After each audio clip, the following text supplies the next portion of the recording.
Okay, good evening, Earth. This is Adam Sturch broadcasting from the Mushroom Mansion, Taos, New Mexico, working on oil painting, starting oil painting, a night's, midsummer night's dream. Now this is formerly a tabletop that's been in development for a few months, just as wiping excess paint out of the brush and things like that, sitting there being used for a palette as well.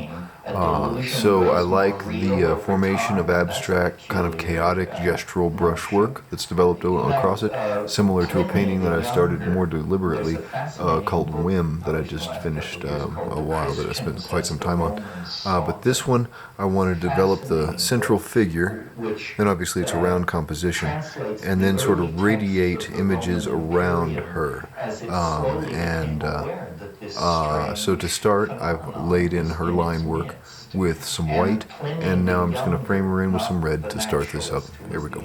Pliny the Younger was appointed governor of Armenia, and his job was to go out there and administer Roman law and so forth. And he wrote extensive letters to the emperor, who was his very good personal friend, about the problems of administering this area. And his letters back to the Roman administration are the first records we have of Christianity. They were being oppressed. They were on some piece of land, and some townspeople, they were like gypsies, I guess, and some townspeople had moved them off this piece of land, and they had petitioned to the governor for redress of grievances. And in the course of settling this, he had inquired of their beliefs. And then he wrote a letter to the emperor, and the emperor was quite interested and wrote back and said, "Tell me more." And he said, "Is this a new religion?" And Pliny the Younger wrote, and he said, "No, this is not a religion. Religions are concerned with the great issues of cosmic fate and cosmic destiny. This is a cult of Christ. It's a cult of personality." And this was actually the earliest take on Christianity by non-Christians, and I think, examined fairly. I don't hear cult as the hammer word some people hear, but it is a clear distinction between religion. Religion is sort of the moral, the imperative branch of philosophy, how you should live based on the nature of being and the world. A cult is just a squirrely bunch of ideas based on the power of some personality or some revelation. I don't know how we got off onto all of this. Probably Barry's evil and manipulating influence in the background somewhere. Yes, thank you for asking. See, I don't carry on this kind of debunking stance from a point of view of somebody who's never had these experiences. I have had these experiences. I mean, in my book, zoom on that, probably frame right a little closer. I describe encountering a flying saucer right down to the point where I could see the rivets.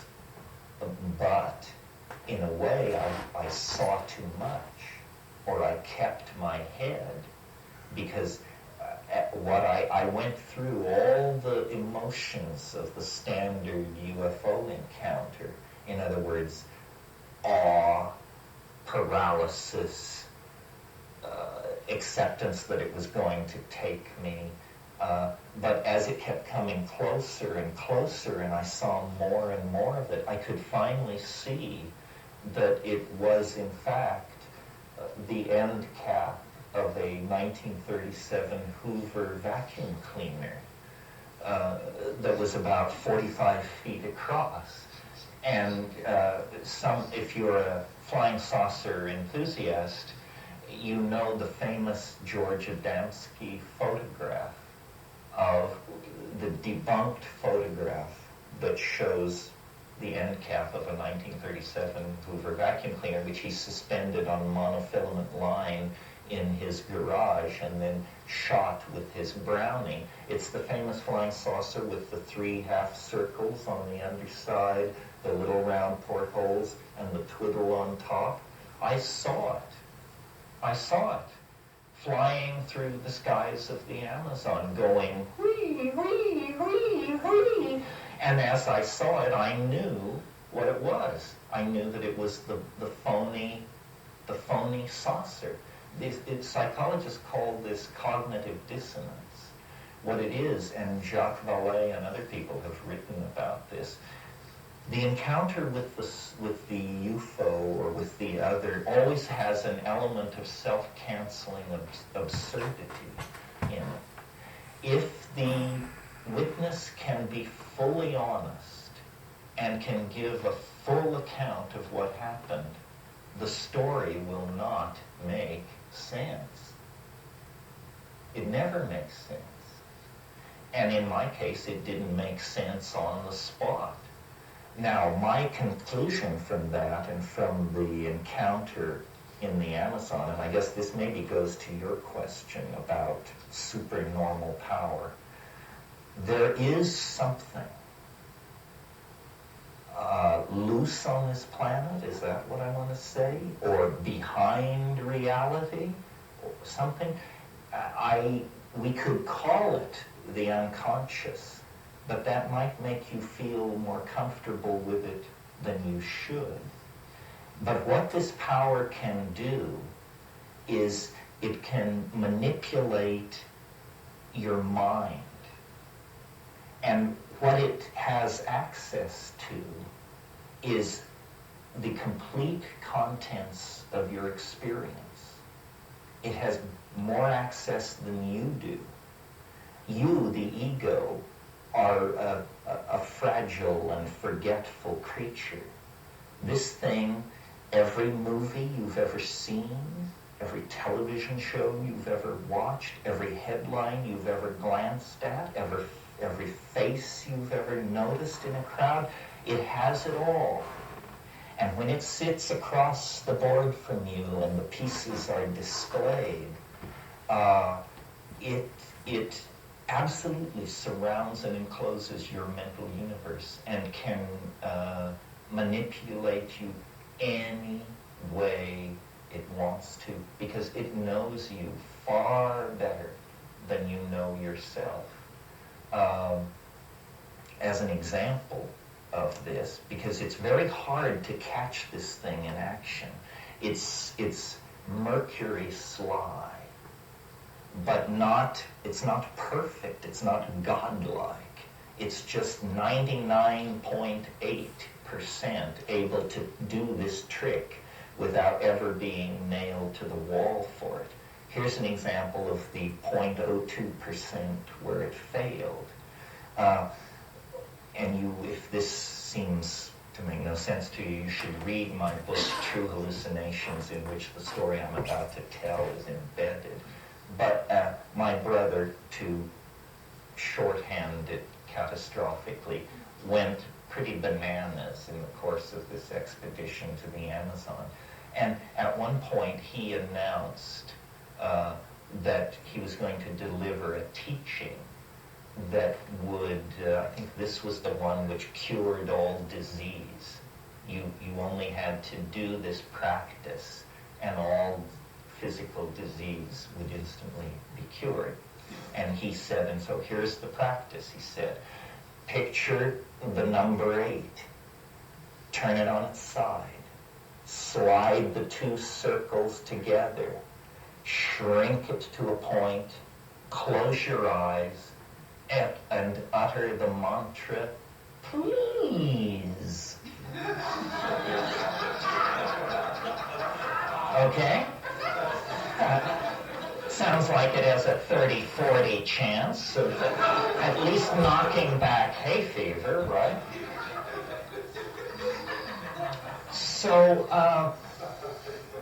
So this was at a point in this experience in the Amazon where he had been raving for days and days, and just everybody was exhausted and at their wits' end, but it was like a bolt of lightning to me, because I remembered that 3 months before I had been in Canada, having come from Japan, and was getting ready for this Amazon expedition. And one of the things that I thought I should take care of, since I'd been in Asia for a couple of years, was I needed a dental checkup. So I made an appointment with this Canadian dentist and went for this dental cleaning, and arrived to find a waiting room full of people, and settled down to a tall stack of tattered and incredibly tatty magazines, among which was the Journal of the Canadian Education Society, something like the Parent-Teacher magazine, but for Canada. And there was an article in there that said, this was 1971, shows you how things never change. There was an article about how computers will soon revolutionize elementary school teaching. And so, in desperation, I turned to this article. And here's this article. You can imagine what it was saying. But there was this little sidebar next to the article. And it said, the schools of the future will be nothing like we have known. Children will learn in completely different ways. And then it said, imagine little Susie sitting down in front of a computer screen, visualizing the number 8, turning it on its side, sliding the 2 circles over each other, and shrinking it to a point in order to command an arithmetic operation or something like that. And it was like, nailed. We know where this stuff is coming from. It's coming from our own minds. He, if we want to blame my brother for this, had apparently a complete readout of all this detritus flowing around in my mind, and could pick it up and use it at will to befuddle and confuse me and lead me deeper in. So when people say they have these encounters, the strangest thing about how we relate to the encounters is that we believe them. We take it at face value. If you stopped me in the dining room this morning and told me that you had culminated an incredibly intense affair last night, I would not take that at face value. I would wonder at your motivation for revealing such an intimate detail of your life to someone you hardly know in the inappropriate venue of the Esalen dining room, and without us having previously discussed your erotic proclivities at all. I would say to myself, what a weird thing. Why is this guy telling me this? In other words, I would not take it at face value. These encountered things people take completely at face value. And yet they are the most suspect accounts any of us produce. The people who have these experiences take it at face value, and then the people who listen to the experience take it at face value and say, well, let's go out and measure. Now, you say you were standing here and it came over the trees at this angle, so you say it was the size of a football, but the tree was in front of it, so that means by the rules of optics that it could have been no more than 15 feet across, no less than 3 feet across. In other words, they treat it like it's science. Like we're supposed to deconstruct this and find out the nature of the object. You wouldn't subject a dream to that kind of analysis. That would be absurd. These things are like dreams. We are dreaming most of the time. The idea that there is a shared reality, the idea that you and I are living in the same universe, universe, seeing the same things, walking on the same ground, is just a very high-level philosophical abstraction. It's very hard to prove it, or even to convince yourself that it's so. We live inside worlds constructed by our language, our history, our expectations. And when the unconscious, for some reason, becomes, as the Jungians say, activated, it moves into that world and it uses the entire stage of being to send messages back to you about reality. And it's an intelligence test, is what it is. It's an intelligence test. And if you take things at face value, for sure you failed the intelligence test.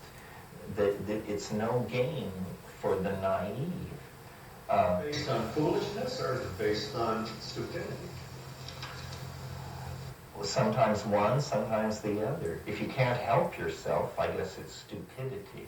If you can help yourself and you make the mistake anyway, I guess it's foolishness. Yeah. Is there any purpose to this? I mean, is it a personal thing, a personal cause? You mean, why is it doing this? Or educating us? It seems like it's educating us, but in a funny way. You know, if you read Jung on alchemy, alchemy is like this. It's a paradoxical realm of symbol structures that seem to contradict themselves and myths that don't make any sense. But what it always is about, I think, is dissolving assumptions. That's why the people who take it literally are in a sense victims of it, because it was not to be taken literally. The intelligence test is failed. You know, the flying saucer enthusiasts love to say, I don't know what the number is, they keep pushing it up, but they say 35% of the American public believe flying saucers are real. Well, now, first of all, are we being asked to believe that 35% of the American public can carry on a coherent discussion of the concept real? You know? As real as what? As real as Madonna's talents? As real as Clinton's integrity? How real are the UFOs? And to my mind, then, if 35% of the American public believe the UFOs are real, and they aren't real, then obviously the interesting population to interview is the other people. What do they think? Well, the UFO people will say, oh, well, they just think they're weather balloons, or they think that it's government aircraft, or... No, don't let your opposition speak for itself. I'm in that larger percentage, and I don't think UFOs are weather balloons. I don't think they're government aircraft. Obviously, all the interesting...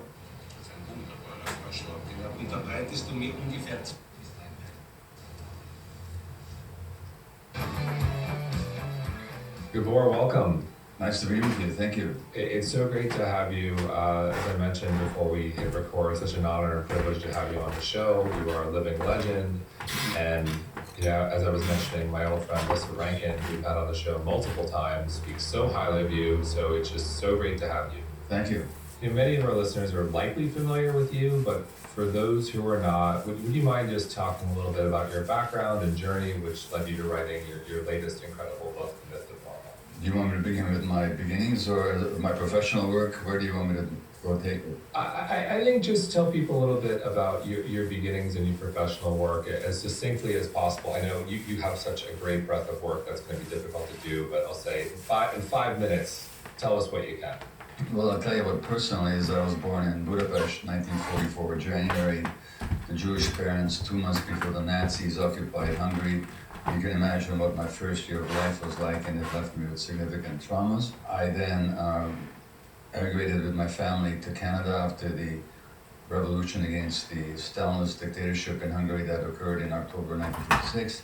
A lot of Hungarians left the country then, refugees, and we ended up in Vancouver, Canada, where I've lived ever since, where I entered medical school. After 3 years as a high school teacher, I became a physician.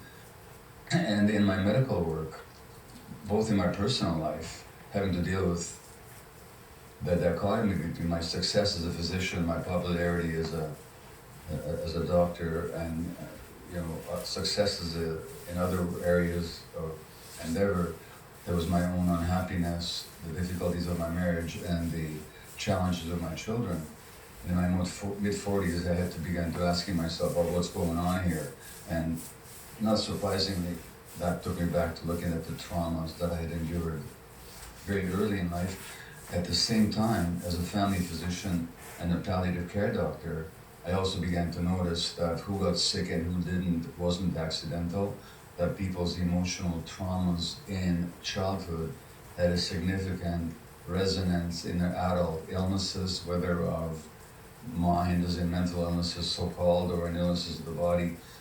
So whether we're talking about ADHD, with which I was diagnosed at age 54, and that became my first book, or whether we're talking about chronic fatigue or other autoimmune conditions like rheumatoid arthritis, multiple sclerosis, or malignancy, or depression, or anxiety, or psychosis, I began to notice that stuff had happened to these people, and those illnesses were not random strokes of bad luck, but they were outcomes of a process that had begun with childhood adversity.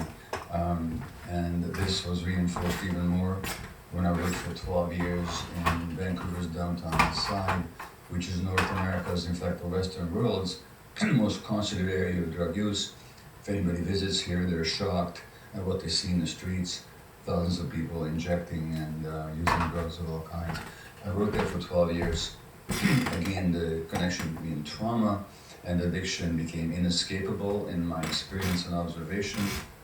And what was astonishing is when I turned to the medical literature, the scientific literature, connecting physiological illness of the body, mental health conditions, addictions. There was a vast body of scientific literature connecting childhood trauma and these adult outcomes. And none of this is taught in the medical schools. Nobody had taught me about it, despite the fact that the scientific evidence appears in the major medical journals. Medicine separates the mind from the body and the individual from the environment. So I wasn't adequately trained to understand what I was dealing with.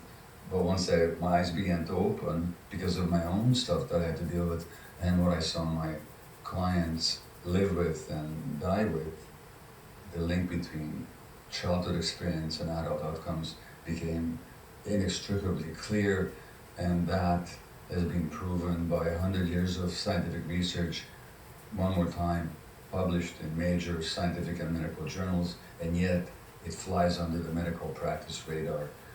That's a summary. Well done. There's a lot to unpack there.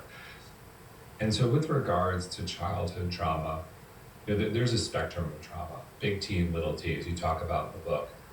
Can you walk us through big T, specifically what you experienced as a child, and then also talk about little t as well, and what that looks like? So first we have to understand the word trauma itself. And trauma doesn't just mean bad things happening to you. It's actually not what happens to you, but what happens inside you. The word trauma comes from a Greek word for wound or wounding, so trauma is a wound. It's a psychological wound that you sustain or that persists and leaves an imprint in your mind and in your body and on your functioning. So trauma is a wound. Now, the big T traumas are the ones that people usually identify as traumatic, such as a war, a tsunami, the death of a parent, physical, sexual, emotional abuse, a parent dying, a parent being mentally ill, a parent being addicted, violence in a family, a parent being jailed, any major separation from a parent, a rancorous divorce, neglect, These are what have been called the big T traumas. And they certainly wound kids, and kids sustain wounds, psychological wounds. As a result, those wounds then show up in their functioning and in their health later on in life. But that's not the only way you can wound kids. You can also wound kids in ways that are very common and normal in this society, and that's part of the reason for my title of the book, The Myth of Normal, because it is normal, for example, in this culture to tell parents not to pick up a crying child. Well, we're not talking about abuse, we're not talking about lack of love, we're talking about a child's needs being ignored. The child, the infant, has a need to be held. You tell a mother gorilla not to pick up their distressed infant. You tell a mother dog or bear to ignore the distress of the infant. What we're telling parents to let their kids cry it out and go back to sleep on their own. We've been telling this for 100 years. The child doesn't need to be picked up because the child doesn't need to be held. That's an emotional, physiological need of the child. When you're not doing that, you're wounding them. You don't mean to, but you are. So the small T traumas are not the big things that happened that shouldn't have, but the small things that should have happened but didn't. So human children are born with certain inalienable needs. When I say inalienable needs, I mean needs that evolution programmed into us as creatures. Every creature, every being, plant or animal, enters this world with certain needs. If those needs are met, development will be healthy. If they're not, it won't be. If a plant doesn't get enough water, it will not be healthy. If it doesn't get enough sunlight, it won't be healthy. Children are also born with certain needs dictated by evolution. And these are for unconditional attachment, connection, being held, received, accepted by their parents. They have a need not to have to work to make their relationship work. So there's nothing a child should have to do. They don't have to be pretty, compliant, smart, good, successful to make the relationship with the parent work. There's nothing they should have to do to make the relationship work, and nothing they should be able to do to break their relationship. That's the second essential need of healthy human development. The third essential human need of children, or need of human children, is the capacity to experience all their emotions, all their emotions. Now, our brains are wired scientifically, neuroscientifically studied for certain emotional experiences: love, anger, curiosity, lust, fear, grief. These are all essential emotions that human brains are wired for. For healthy development, the child needs to be able to experience all of them and have that received by their parents. In our society, a lot of parents get the advice, don't allow your kid to be angry. Or when a kid is grieving something, just tell them to get over it. This happens all the time. When we do that, we're denying the essential need of the child. Our children, fourthly, also have a need for free, spontaneous play. So when we give 1-year-old kids this thing, you just destroyed their capacity to play spontaneously, creatively, and intuitively. Those are 4 essential needs. A lot of children are wounded in this society, not because the parents hurt them by doing bad things, although that happens too, but by not meeting their needs. So that's the big T trauma, and this is the small T, and the implications are All right. heavy. Out of frame a little there. I'm going to pick up with the second session here. My experience was that Take 2. I was 2 months of age when the Nazis occupied Hungary. When I was 5 months of age, my grandparents were transported and murdered in Auschwitz. And my mother and I came near to suffering the same fate. So you can imagine her terror and her grief and the stress she was under. My father was away in forced labor. She didn't know if he was dead or alive. This was my first year. And when I was 11 months old, to save my life, she handed me to a complete stranger in the street of Budapest and asked her to take me to a place of relative refuge because I would not have survived under the conditions that she had to live under. So I had this major trauma of abandonment. Of course, she wasn't abandoning me, she was saving my life. But the infant can only experience it as abandonment. And that sense of abandonment, then, who gets abandoned? Somebody who's not worth it, somebody who's not good enough, somebody who's not important. So my wound is not that my mother gave me to the stranger. My wound is what I made of it. But what happened inside is the belief that I was being abandoned and that I wasn't worthy, I wasn't lovable. I carried that into my adult life, into my medical career, into my marriage. So that's what happened to me. You don't need such dramatic circumstances to make people feel that they have to earn the right to exist. In my case, it led to all kinds of conflicts in my marriage. The slightest slight I would interpret as an abandonment or rejection, which made me very upset in my marriage, so a lot of conflict. And it made me into a workaholic doctor who had to justify his existence by being always available for everybody but his own family. So that my workaholism, which came out of my need to prove the value of my existence, which came out of my 1-year-old experience, made me very successful in this world, very high respected and well paid, and it made me ignore my own children because, of course, when the beeper went, I was out of the house. So this is how trauma is passed on from one generation to the next, not intentionally, by the most loving parents, because we can't help it until we deal with it ourselves. You mentioned trauma passed on from one generation to the next. When one experiences trauma like you've identified, being abandoned as a child, I think that's easier to identify. Whereas generational trauma, if there's trauma passed down from my grandfather, who passed away before I was born, a little more difficult to identify. How does one go about that process in identifying the generational trauma that's been passed down? Let me just say that 95% of trauma is multi-generational, which is how it works. We unwittingly pass it on. Now, it's certainly true that from a biological point of view, when grandparents are traumatized, some of that is passed on into the genetic functioning of even their grandchildren. Not their genes as such, but how those genes are triggered or not triggered, how they become activated or how they don't. So that's called epigenetics. But that's just an emerging field. They're only beginning to understand it now. But I would say that any trauma that was passed on to you from your grandfather wasn't. All right, I think that sets up an interesting foundation to start developing some forms and dreamy, sort of whimsical imagery Both, and me with the specifically, both midsummer's my night, grandfathers died before I was midsummer born. night's And I just dream think it's an theme. example a lot of people have Okay, grandparents let me get that this that. off and I I'll would do a say pan that over whatever was here. passed on to you happened through your parents and through your parents' experience in life, All right. which they hadn't Whoa. quite resolved by the time they had you. That's why I would say that the multi-generation is Looking through passed the on. camera And viewfinder and trying sometimes to keep my in case equilibrium people at the don't same know, I time have a is not childhood, happening. And that usually takes me about 3 minutes to sort that one out.